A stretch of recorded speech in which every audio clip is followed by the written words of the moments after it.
We were sent to investigate an obscure drilling rig in the desert. To make my introduction incredibly simple, I used to work for the US government. I say used to because I really don't know what's going to happen to me now. Now, I didn't have a glitzy office job or anything. I was more of a field agent. Military, if you will. But not quite. I'm not going to go into the intricacies of which branch I specifically worked for and what I did, exactly. That's irrelevant, and in all honesty, you probably wouldn't really want to know.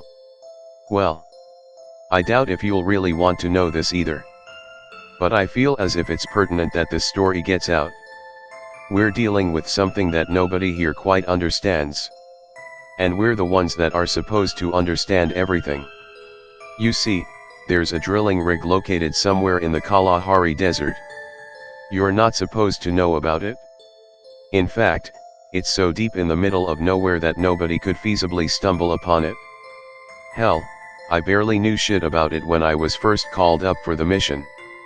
The only information that I really had regarding the place was that the FBI had started an investigation into it back in June 2013, after discovering that some kind of anomalous event had occurred within the vicinity. That's all I had going into this. Here was the rundown of what we were told beyond that. It was a hostage situation. A few workers had gone crazy and were holding the other employees there at gunpoint. They didn't list any explicit reason for this, so the assumption was that they'd fallen victim to some kind of desert madness. Or at least, this is what we were told. Anyhow, our job was to go in there and defuse the situation. We were supposed to try our best to not kill anybody. The key word there was try. No guarantees here. Now, any old SWAT team probably could have handled a situation like this. I mean, we were essentially dealing with petroleum engineers, not a trained militia. However, this place was so confidential that any non-essential personnel were to be absolutely barred from any knowledge that it existed. I suppose that we barely made the cut regarding who was essential or not. In retrospect, I should have asked more questions. Questions like why they were being so secretive about this place and why we needed 36 men go undertake what one small squadron would surely be capable of doing. Truth is, after a while you stop caring. But that all changed this time. This isn't something that you can just write off. We flew out there in a fleet of 3 aircrafts, split into 12 people each. The only people that I'd recognized on mine were Klaus and Buchanan. We'd worked with each other before. Every other face was a stranger to me, but that didn't really matter all too much.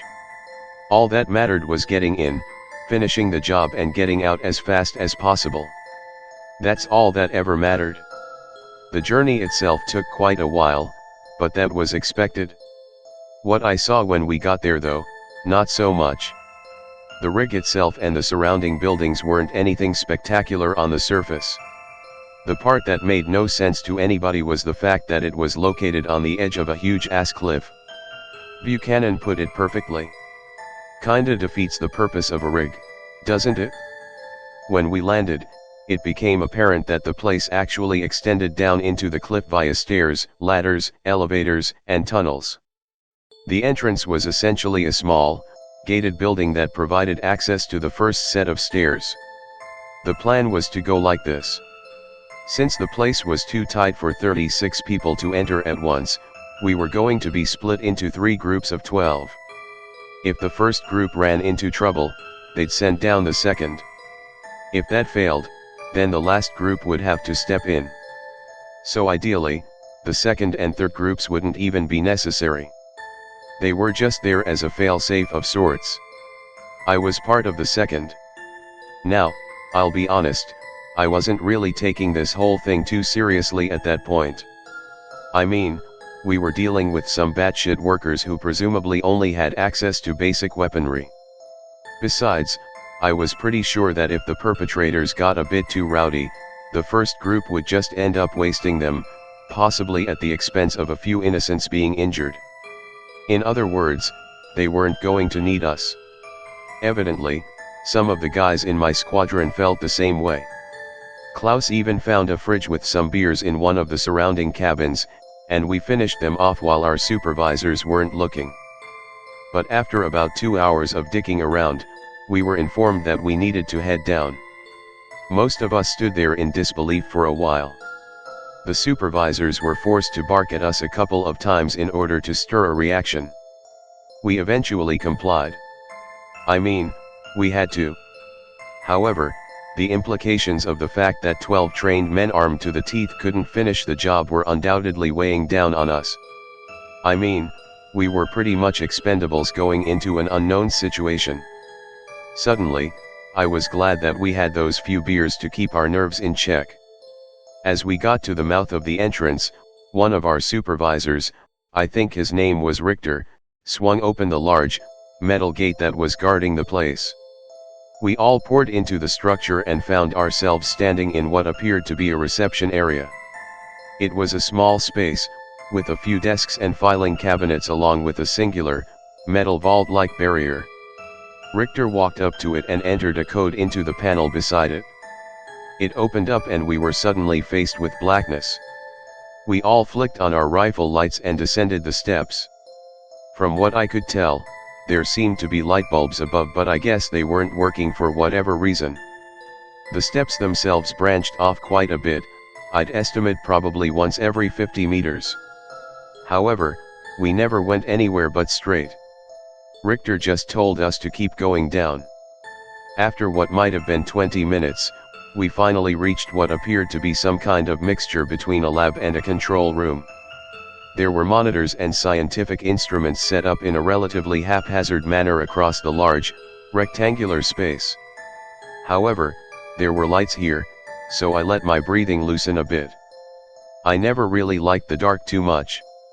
Richter told us be quiet as he moved towards a door near the back of the room, almost as if he were listening intently for something.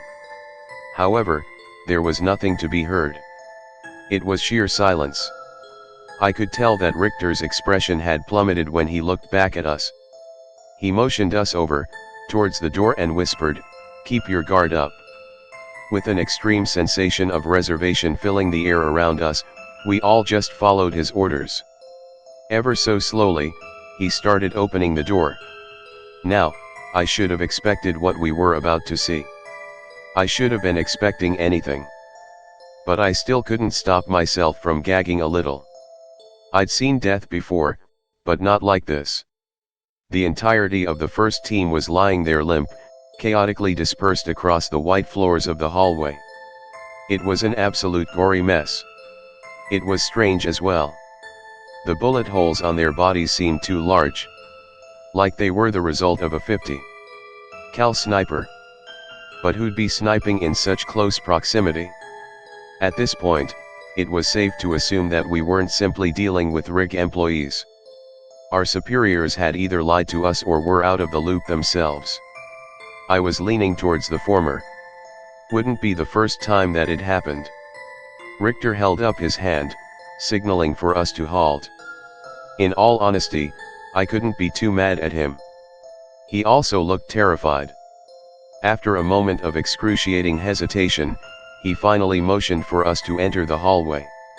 I suppose that we still had a job to do, after all. We moved with absolute caution, making minimal noise and trying not to disrupt the bodies.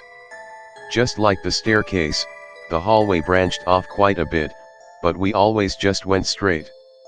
Eventually, we reached a larger, rusted metal door at the end. It was marked by large, red letters. Inspection zone, maximum clearance needed. There was another panel to the side of it, which also included what looked like a fingerprint scanner. We all looked at Richter, trying to anticipate what the hell our next move was going to be. After what felt like an eternity, he finally walked up to it, entered a password, and scanned his thumb. We started to brace for whatever was coming. However, I don't think we could have ever been prepared for what was waiting for us on the other side. A deafening alarm accompanied by flashing red lights washed over us as the metal barrier began sliding open. It was a massacre that followed. A barrage of ammunition started decimating our group. but since I was near the back, I didn't get the full brunt of the assault. However, there was no way in hell that I was going to try returning fire. That would have been futile. I got a brief glimpse of who was firing at us before turning around and bolting. I could only assume that they were some kind of infantry unit, from a place far more technologically advanced than here. They had on what appeared to be shiny gray exosuits that followed their every moment with precision. Their weapons were also something else, barely yielding any recoil as they tore through their targets. Motivated by the sounds of carnage, I just ran the other way. I knew that going straight wasn't an option, so I ducked into the first branched pathway that I came across. I started weaving my way around a maze of corridors, trying to get away from whatever the hell was going on. The gunshots have long since ceased, and at that point, my footsteps were the only audible sounds. I didn't know where I was, but at least I was still alive. I stopped and leaned against a wall, trying to catch my breath. I nearly had a heart attack when I felt a metal hand cover my mouth and pull me into a corner. It was one of those soldiers. The guy came from nowhere. I instinctively put my hands up in a please don't kill me position. After a few seconds, the soldier pressed a button and his helmet retracted into the suit, revealing his face. We just looked at each other for what felt like an eternity. His face was blank, with a hint of subtle surprise accentuating his expression. It felt weird at first, but he almost looked familiar somehow. After an indeterminate amount of silence, he chuckled. "Never thought I'd get this chance." After I let the initial shock wear off, I try pestering him with questions, but the words all stumbled out in an incoherent mess. "It's all right." He stops me. "It's a long story, but I'll explain everything." He looks around before continuing. "Hopefully we have enough time." What he ends up telling me puts me into a state of absolute incredulity. As it turns out, the soldiers that just mowed us down had come here from the future. 2143, to be exact. Yes, we were dealing with time travel here. Look, I don't want to believe it either, but it is what it is. They'd been sent back for the sole purpose of making sure nobody made it past the inspection zone. So what was beyond that point? Something primal, something that was never meant to be disturbed. The soldier tells me. There's a bunch of theories about how it got there, but all of them lead to the same conclusion. We cannot fuck with it. He tells me that once we started digging into the cliffside in an attempt to find out what was going on, we ruined the future for everybody. We unleashed this thing. The soldier sighs, before taking a seat. But you weren't the only ones that fucked up. We did too. Apparently, during the chaotic aftermath of whatever we'd released to the world, the quest to perfect time travel was forced to be expedited. They needed to erase this event immediately. That meant cutting some corners. The first team, which consisted of around 15 people, was supposed to be sent back to the winter of 2014, the actual time during which we supposedly started constructing the rig. They wanted to end it before it started. However, the technology was simply not ready yet. Instead, they were accidentally dropped around June in 2013. Wait. 2013 June. That's when this whole thing started. It wasn't the winter of 2014. I looked up at the Solider, and he just nodded, as if he knew that I'd just connected the dots. So you can see where we catastrophically messed everything up, right? I needed to think about it some more. It couldn't be, right? Apparently, when the first team of 15 were sent back, they triggered something. It might have been some sort of seismic event or unnatural spike in radiation that caught the attention of the US government. In addition to this, the pod that was supposed to contain their water and rations had been dropped nearly 400 miles away from where they were. In short, all of them died in the desert before they could even warn anybody about this. In their attempt to stop people from discovering the monstrosity located within the cliffside, they were the ones that caused them to look for it in the first place. Predestination. I found myself whispering. The soldier simply nodded. We created some kind of fucked up self-fulfilling prophecy. It doesn't really make a lot of sense to me, but I'm irrelevant here. I didn't help design that goddamn time machine. So what the hell did we release? I ask him.